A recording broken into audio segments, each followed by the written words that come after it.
सामाजिक कार्यकर्त्या अंजली दमानिया माध्यमांशी संवाद साधतायत, थेट जातोय आणि त्याच्यात खरं कसं आहे की बेनामी ट्रान्झॅक्शन प्रोहिबिशन ऍक्ट मध्ये 470 दिवसात कारवाई झाली पाहिजे, पूर्णपणे झाली पाहिजे असा त्यांचा पूर्ण एक टाइमलाईन आहे. तर त्या टाइमलाईन प्रमाणे त्यांच्यावर कारवाई झाली पाहिजे म्हणून मी पूर्णच्या पूर्ण तक्रार 2 तक्रारी पाठवल्या 25 नोव्हेंबरला. या त्या 2 तक्रारी. आता पहिली तक्रार होती सगळ्या डायरेक्टर्सच्या विरोधात आणि दुसरी तक्रार होती ऑपरेटर्सच्या विरोधात. तर पहिली तक्रार जी डायरेक्टर्सच्या विरोधात होती त्याच्यावरही काही कारवाई झाली नाही आणि ऑपरेटर्सच्या विरुद्ध जी होती त्याच्यावरही काही कारवाई झाली नाही. म्हणून 1 वर्षांनी म्हणजे 2017 मध्ये मी पुन्हा एक कंप्लेंट केली की मरीन लाईन्सला एक अल जबरिया, तुम्ही कधी तिथे जा, अल जबरिया नावाचं एक बिल्डिंग आहे, ते पूर्णपणे भुजबळांनी विकत घेतलं आणि ते प्रचंड मोठं. आता तुम्ही मरीन लाईन्सचा भाव तुम्ही विचार करा किती अफाट असेल. तिथलं अख्खच्या अख्खं बिल्डिंग हे भुजबळांनी विकत घेतलं. त्याची तक्रार मी 2017 मध्ये केली दोघांना, इन्कम टॅक्सला आणि ईडीला. त्याच्यावर आधी इन्कम टॅक्सनी त्यांना प्रोव्हिजनल अटॅचमेंट केली, हे त्याचं आलेलं आर्टिकल. त्यानंतर ईडीनी त्याच्यावर पूर्ण चौकशी करायला सुरुवात केली. आता ही कधी केली तर 2021 मध्ये. आता त्याच्यानंतर भुजबळ पळत पळत हायकोर्टात गेले. हायकोर्टाकडनं त्यांना रिलीफ मिळालं आणि ते कशाच्या बेसिसवर मिळालं हे फार इम्पॉर्टंट आहे.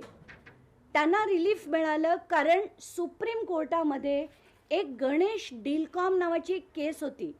तर त्या केसमध्ये त्यांचं असं म्हणणं होतं की बेनामी ट्रान्झॅक्शन प्रोहिबिशन ॲक्टच्या एका सेक्शनला चॅलेंज करण्यात आलं होतं आणि ती जी ऑर्डर झाली त्या बेसिसवर भुजबळांनी हायकोर्ट मूव्ह केलं आणि त्यांना दिलासा मिळाला. हा कधी मिळाला त्यांना तर डिसेंबर 2023ला त्यांना तो दिलासा मिळाला. आता या सुप्रीम कोर्टमधनं रिव्ह्यू पिटिशन तेव्हा फाईल्ड होतं, तर मी त्यातला एक भाग वाचून दाखवते. आणि त्या ऑर्डरमध्ये सरळ सरळ जे जुनी सुप्रीम कोर्टची ऑर्डर होती त्याच्यावर रिव्ह्यू होऊन ती सेट असाइड करण्यात आली आणि त्याच्यात सरळ सरळ लिहिण्यात आलं, या सगळ्या कॉपीज मी तुम्हाला देते. याच्यात सरळ सरळ लिहिण्यात आलं की the signed order and the judgement dated 23 August has been recalled.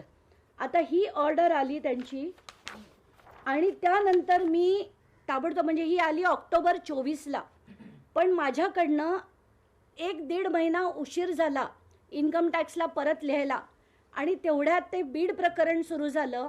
म्हणून मला डिसेंबरपासून एप्रिलपर्यंत मी स्वतःला बीडच्या प्रकरणात पूर्णपणे झोकून घेतल्यामुळे मी एप्रिल महिन्यात पुन्हा कंप्लेंट केली इन्कम टॅक्सला आणि ही कधी केली 9 एप्रिल 2025ला.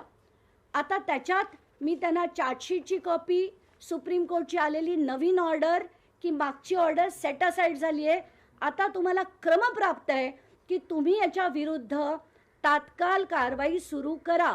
म्हणजे त्याच्यात छगन भुजबळ, त्यांचे परवेश कन्स्ट्रक्शन्स, बावेश कन्स्ट्रक्शन्स आणि इतर ऑपरेटर्स यांच्या विरुद्ध तात्काळ ॲक्शन अंडर बेनामी ट्रान्झॅक्शन प्रोहिबिशन ॲक्ट सुरू करण्यात यावी अशी मी विनंती तेव्हा IT डिपार्टमेंटला केल्यानंतर तेव्हा IT डिपार्टमेंटनी स्पेशल कोर्ट पुढे ती मांडली आणि आता त्याच्यावर आता काल ऑर्डर झाली आहे की भुजबळांविरुद्धची बेनामी ट्रान्झॅक्शन प्रोहिबिशन ॲक्ट वरची जी कारवाई आहे त्याची चौकशी आता सुरू होईल.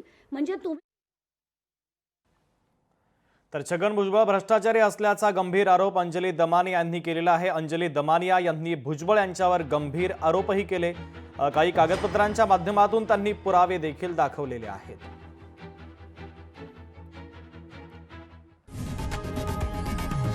लोकशाही मराठी ऐका, पहा, जागरूक रहा.